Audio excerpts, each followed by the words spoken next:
Hi everyone, greetings to all. Here, my name is Jey Jeyakanthan. Welcome to Elite Spotlight Talk Show. Today I have an amazing guest.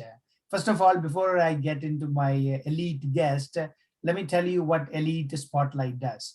Elite Spotlight interview people and get inspiration from people who are doing much work in the community, who are community influencers. Today, I have a very special guest, and I consider him one of my mentor. Let me introduce you to Mr.Kiu Rezvanifar. He's actually the president of KVC Communication. He's a broadcaster, a publishing multimedia professional. Oh my God, he has a very impressive bio, but I'm not going to give everything, but I'm going to give you a couple of more things that he does for the community. He's the producer of Iran ZAMEEN television show. He's the man behind Persian Tribune magazine, and he have done a show, Iranian Canadian Business Expo in the Metro Canada Metro Convention Center, and also he's the president of Canadian Ethnic Media Association. I also wanted to congratulate him. Recently, he was awarded, nominated by 53 Division Police, because he sits on the board of the police division now also, and he won the appreciation award from Government of Ontario. Anyways, without further ado, I know only I have said very little about Q. Q, this is your opportunity to introduce yourself. I'm sure I have missed so many things that you do, Q. So welcome to Elite Talk Show, and please introduce yourself, that anything that I have missed. Yes, thank you very much, Jay, for the great introduction. And it's a pleasure to be in your show, in your program, and I wish you a lot of success in advance. In regard to everything that he said, I'm also Jay's friend, and it's a pleasure to be Jay's friend. So I just wanted to tell you, the rest doesn't mean anything, but it's just a matter because all those accolades, all those titles that he mentioned, it gives me an opportunity to meet beautiful people.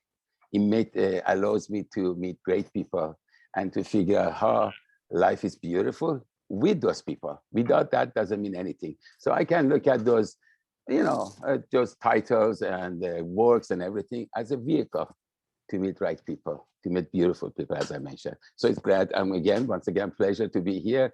I don't think I want to say anything about myself, because what I've done, it was things that I had to do to where I am here, to meet people just like you, Jay. So it's a pleasure, it's a blessing. That's all I have to say. Thank you. Thank you. I wanted to mention, Q, because I'm speaking anecdotally, and I was in the meeting in your office. Like every time I come to your meeting, you say, hi, meet the president of Aga Khan Museum. The next time I come, meet somebody from the government finance department. The next time I come, you say like, oh, meet somebody from California who's bringing a product. So you are an inspirational and a master connector, a Q. So I wanted, for our audience, I have a couple of questions, if that's okay with you, that I wanted to ask you. But I wanted to ask you, like I read that in the bio and I kind of left it out because I wanted to hear it from your words. Your journey, and I know you are a very successful man and you help a lot of people who have become a success. But let's hear it from you. What is your journey, and what is the journey of success for you, Q? Well, thank you. I don't, well, again, thank you for compliment success. I think, I did what I had to do. So it's defined as success. It's good, but I don't look at it. The success comes to me, and I feel success when I can do honestly, and it's not a cliche, that I can do something for somebody. This is what I'm telling you. And this is what I believe. I think the biggest asset of our life is our network and the people around us. I've been blessed enough to have so many of them in different part of the world, that I can call friend, and even a family, So a lot of people talk about networking. Yeah, networking to some people means to go from this place to this place, meet people. Yeah, this is one. It's the first step. But what do you do after that? What do you do that when you give your business card to somebody and at the end of the day, they go home and they have, let's say, 20 business cards? What would you do that they remember you and they call you and they talk to you? So my network started with the business. but it did not lead there. It moved beyond that. Some of those people that I had in my life, they were like politicians, they were in high positions, but then they lost those things. But guess what? They're my friend. And I did what I had to do. Like, for example, I brought the example about the politician. Obviously, we have election from time to time in this country. I had the honor, opportunity to meet a lot of these people through my job and through basically their position. And the election happened and they lost.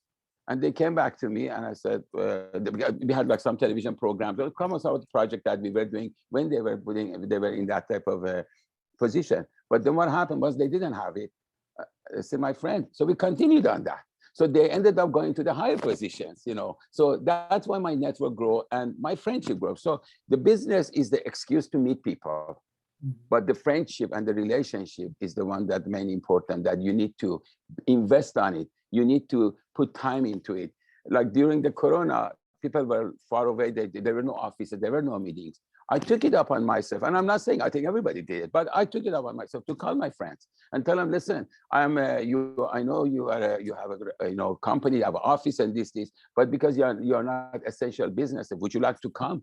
Use my office, at least you're not working from your kitchen or from your room, you know. So this has happened. So to me, and also bear in mind, a lot of people did the same thing for me too.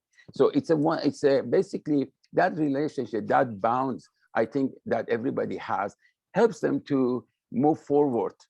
And let's, again, don't want to use the successful, but achieve what they are looking for. But to me, more important is the relationship. It's a friendship, it's a relationship. And that bond that I don't think should never, ever, ever disconnect it. Wow, that's amazing, Q. So now I'm going to ask this question because like many of our friends and family and entrepreneurs who are watching, like what is your inspiration, Q? Because I know you are a multifaceted person and you manage different things, but what is your inspiration that gets you going day in and day out to become the person who you are today?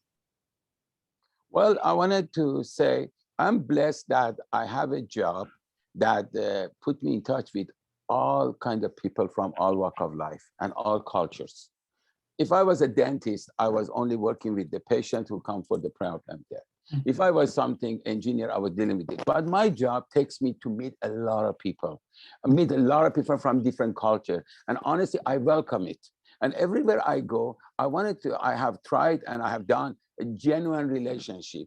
Like I've never been to Antigua, but I have my friends. So my dear brother is from the Colin brother is from Antigua. So I work with the Antiguan government. Then I work with the Vietnamese government. These are even Turkish. I never been to Turkey. So the point, the reason I'm saying that, because the relationship that I create, it doesn't know borders. So it goes beyond. So for me, my inspiration is that when in the morning I get up, I say, okay, who am I going to meet today?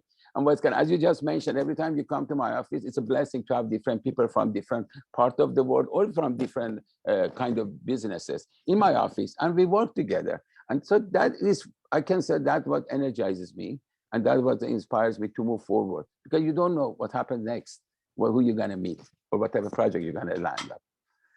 Absolutely, that is amazing. So I'm going to ask you, like I have some fun questions, but I wanted to take your time to get some advice for me and for the audience who are watching. Like I know you are done many shows and some documentaries for Omni Television, and then you have a background in communications, because right now we are in the era of communication, Q. What advice would you give for business owners and entrepreneurs when it comes to communication that they should be using in this social media era? And like you being in TV, like you know the best of the both world. What advice would you give to those people? Well, I would rephrase it, but I don't think I can give advice, but I would do recommendation. You know, as you said, I just mentioned, we are in the information age, and there's a lot is happening. In fact, 20, 30 years ago, the only way you could get your message was either through TV, a radio, or a newspaper, or even flyers. Right now, you have a great menu of things that you can reach out, not only locally, but also globally. So what I would say is that for us, we have to be, it's a kind of a tough kind of challenge that to keep up with what is happening every single day, because every single day there is a new platform, there is new program, there is new way that you can reach people to send your message, to get information. What I would say is that one, rather, I'm blessed again to have people around me who are experts in these fields. I make sure that I tell them what I want to do, and they would translate it and they would come up with a strategy to do. Like latest project that we are having with one of our colleagues, I rely on them because first of all, I choose the very good ones and I'm happy to have them around me. Then I rely on them. I tell them this is what I wanted to do. And they say, okay, for that, we need to do this, this, this, this. When the information, as we have a lot of information going across, some of them are not right. I think we have to make sure that we are not drowned in the technology of it. A lot of stuff, you get your phone has, I think, probably 200-300 features. Are you using all of them? No, you just customize it to what you do. So social media is like that. One thing that works for another person might not work for you. So you need to rely on the expert who know, and they have updated information and knowledge about what is coming and what's happening. For a person like me, that I could call myself from a Stone Age when it comes to even though we are doing it, but compared to the new generation that I think they are born with the social media gene in them, they already know how to do it. So rely on them because they know more than us. They know more this thing. But at the same time, as I said, not every platform is right for people. We have to also identify with the right information and a wrong information. As you know, there's a lot of them are basically floating around. So we have to make sure that where we are going, we see the end of the tunnel, which is a very good old saying. You should see the end of the tunnel rather than going to the tunnel and you never know when you're going to come out. That's amazing. Thank you, Q. So like I promised, now I'm going to go into the lighter part of the yeah. So other than work, what is Q is passionate about? What is your passion, Q? Well, this is a good part that you said. Honestly, my work is my passion. And what I'm saying that is reason because when I even go out, when I'm attending a function, which has nothing to do with work, then I meet people that they come see me and say, we have a project, we have this for you, we have that for you, we have this for you. So when I don't know when I'm working and when I'm not working. But the passion, I think, honestly, I love my work. And I think that's a blessing because I could never, ever imagine I get up in the morning and say, oh God, I have to go to the office. I really love to go to the office because, as I said, I don't know what is happening there to some degree. Another point is that one, my passion, I think life is a passion. I love life. It's a beautiful thing. And I cherish every second of it. One thing that is my challenge, not my challenge, is my goal is that not to waste it. With positive people with a positive energy, that's how I get charged. When people like you, they come up there and we always go at it and we are happy, you know, that positive energy that gets me going. I don't sleep like people 7 or 8 hours. I think 3-4 hours is enough for me. I'm not joking because I get charged because your body needs that positive charge. And my charge is coming from the people with the energy, you know, people come up there and that's why I get ready to go. So coming back to that, besides, I like to do tennis. I play tennis. Hopefully the weather in Toronto gets warmer. I do that thing and spend a lot of time outside. And I used to read a lot. I don't because there's so much information in my head and I know it's so confusing. I listen to a lot of good music and that gives me a little bit of, I call it the Expo for mind. So anyway, I try to use that. But beside that, I enjoy every second of life. You know, I'm very grateful for what God has given me and what has done it. That's it. I don't want anything else from God. He's done a perfect job. That is amazing. So I do have like individual questions that's coming up. You kind of answered, but I'm going to still ask. Yeah. So Q, I have been to your office and I have seen your office is filled with awards and books. What is your favorite quote that you go by? What is your favorite quote? It's not a quote, it's a saying. Okay. And that comes back to the networking. My dad, who I lost more than 3 years ago, he told me, I'll never forget that he told me that when at nighttime, you put your head on the pillow and you start thinking what happened during that day, make sure you don't come to this mind and this thinking that, you know, I could have done this thing for that person and help him to have an easier life or easier thing or something. And I should have done that. That night, you won't have a good sleep. Make sure when you put your head into the pillow, you have done everything that you could have done so you could have a good sleep. Never forget. And that always stayed with me, because the last thing you want to have in life is a regret.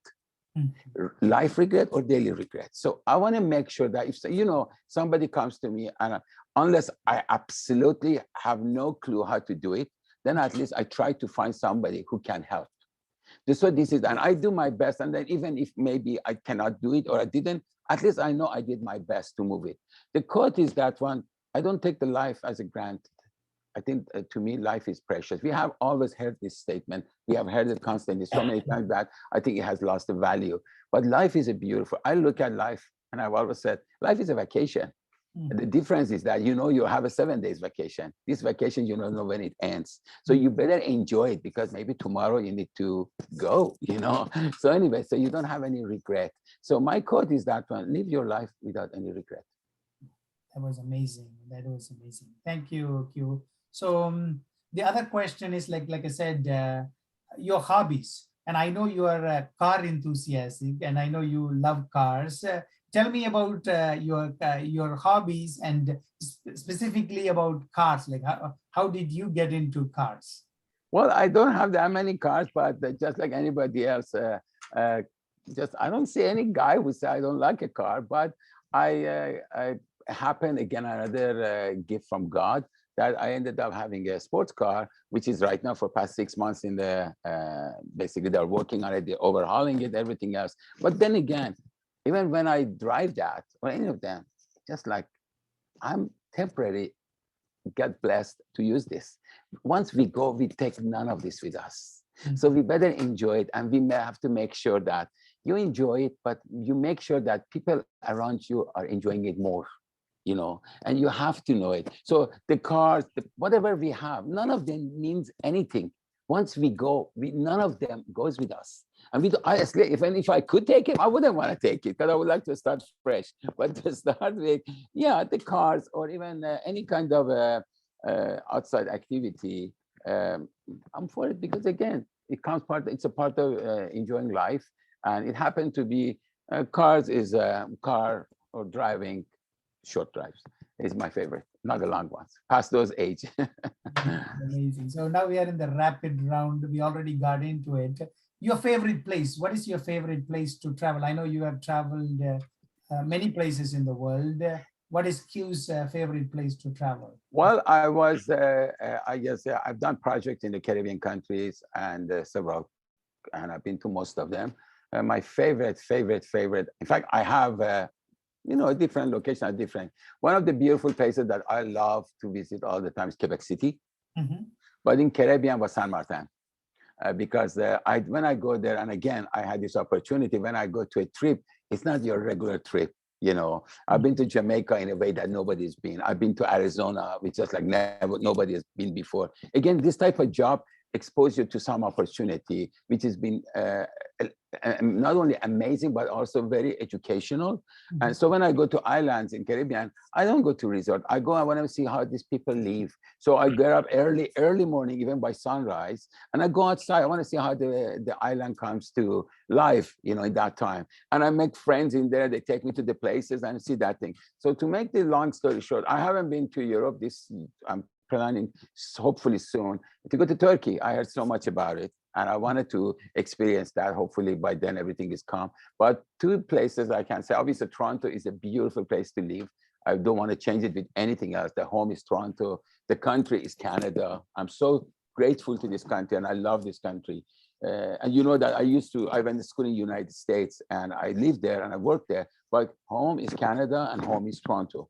So in Toronto, in Canada, I've never been to East. I've been to Vancouver, which is beautiful, but I love the flair and the character of Quebec City. It's beautiful. That is amazing. Thank you, Cube. So we are coming back to the last portion of the interview here. I know you're working on different projects, like your Bazaar Online is one of your projects, and I don't know if I'm allowed to say this or not. You have a couple of events that is coming up in different big venues in Ontario, or especially in Toronto. do you wanted to mention a couple of projects that you are working on and I know you have a big team working behind you. So this is your opportunity to let us know what is coming in the pipeline for. Well, one thing I have to add is that my job is not an individual job. It's a teamwork. It has always been a teamwork. And so I never called myself, there's no team behind me. I am a part of a team that is moving forward. You mentioned earlier, I did the first ever Iranian Canadian Business Expo at the Metro Toronto Convention Center. It was at its own kind in the whole planet, never happened in outside of Iran. So I did that thing, but I was part of the team. Even in my idea was that. So even with the television production that I have or any other project, the success is for the whole team. If God forbid something happens, it's my responsibility. So that's how I'm looking at it. Right now, we have a project, as you just mentioned, Bazaronline.Ca, which is a platform, e-commerce platform, that is basically a combination of, let's call it, shopping channel and also, let's say, this e-commerce that we are doing, and some of our dear friends are also joining. We are about to launch, we already did launch our line of clothing line that we just did. And so we are going to do that called Mannequin. Mannequin.ca. So anyway, those are projects. We have other projects that are coming, and we are waiting to make sure that the landscape in Canada, especially Ontario, is safe for any kind of gathering, because this corona is going up and down like a roller coaster. So you cannot really 100% plan something and stick to the date. So hopefully very soon everything's done. Then we're going to come back and we're going to do a lot of events that includes people, live people, in fact, interaction with the people. We did some events at the Aga Khan Museum right before Corona, which was inspiring sessions for people to come back and listen to the stories of people that they went through big challenges in their lives and they come out shining. So we had that. It was successful, but we wanted to continue that, but just like anything else in the whole planet, Corona disrupted and interrupted it. So anyway, but beside that, no, there's never a dull moment and never a dull moment in this line of business. And again, happy. Look at where it brought me. I'm talking to you, and that's another part of the blessing, you know. Thank you, Q. So yeah, that wraps up the this portion. Thank you everyone for watching. And Q, I know you took your time on a busy schedule to come and talk to me. Thank you so much. Looking forward to working with you. And I wanted to invite you in another time in another interview to speak about some projects that would be coming up. Thank you. Yeah, Jay, it was a pleasure. Thank you very much for having me, and looking forward to more of this. And again, thanks for the opportunity. Thank you. Thank you.